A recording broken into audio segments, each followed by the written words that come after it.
안녕하세요. 여러분들을 위한 맞춤 법률을 알기 쉽게 알려드리는 맞춤법TV의 현승민 변호사입니다. 여러분 혹시 운전을 하시다가 교통법규 위반으로 현장에서 경찰관에게 단속당해 본 적 있으신가요? 이런 경우에 흔히 이제 딱지를 끊는다고 하는 범칙금 통고 처분을 받게 돼요. 그런데 이와 달리 무인 단속 카메라의 신호 위반이나 속도 위반으로 단속되는 경우에는요, 범칙금이 아닌 과태료를 납부하라는 고지서를 받게 됩니다. 과태료나 범칙금 모두 벌금이라고 얘기하는 분들도 있는데요, 제가 전에 말씀드린 것처럼 벌금은 전과가 남는 형사처벌이지만요, 과태료나 범칙금은 벌금과는 달리 형사처벌이 아니고요, 전과도 남지 않습니다. 그럼 범칙금과 과태료의 차이는 무엇일까요? 원칙적으로 교통법규에 위반되는 행위를 한 경우에는요, 범칙금이 부과됩니다. 근데 이 범칙금은요, 위반 행위를 한 사람에 대한 벌칙이니까 당연히 위반 행위를 한 사람한테 부과가 돼야 돼요. 그러면 당연히 위반 행위를 한 사람이 누구인지를 알 수 있어야 되죠. 하지만 우리가 차량 소유자만 차량 운전하는 건 아니잖아요. 그래서 이제 무인 단속 카메라에 의해 단속이 된 경우에는요, 운전자가 누구인지를 특정하기가 어려워요. 물론 단속 카메라에 촬영이 되기는 하지만요, 얼굴을 알아보기 어려워서 그 사진만으로 누구인지를 알아낼 수는 없는 거죠. 얼굴만 갖고 그 사람이다 단정할 수도 없고요.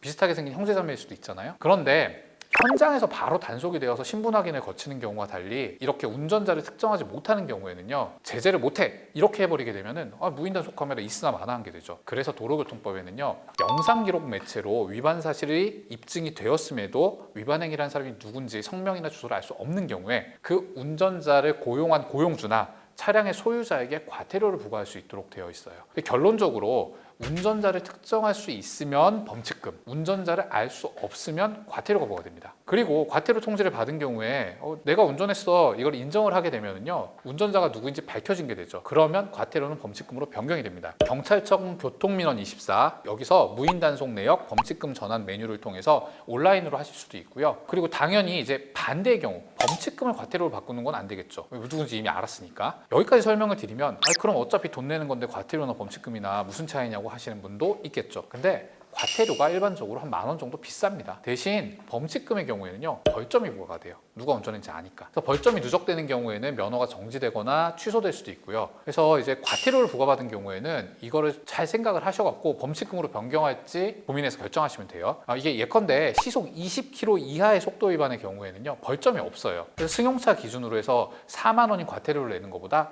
30,000원인 범칙금을 내는 게 나을 수도 있는 거죠. 자, 오늘도 영상 보시고 유익하셨다면 구독과 좋아요 부탁드릴게요. 감사합니다.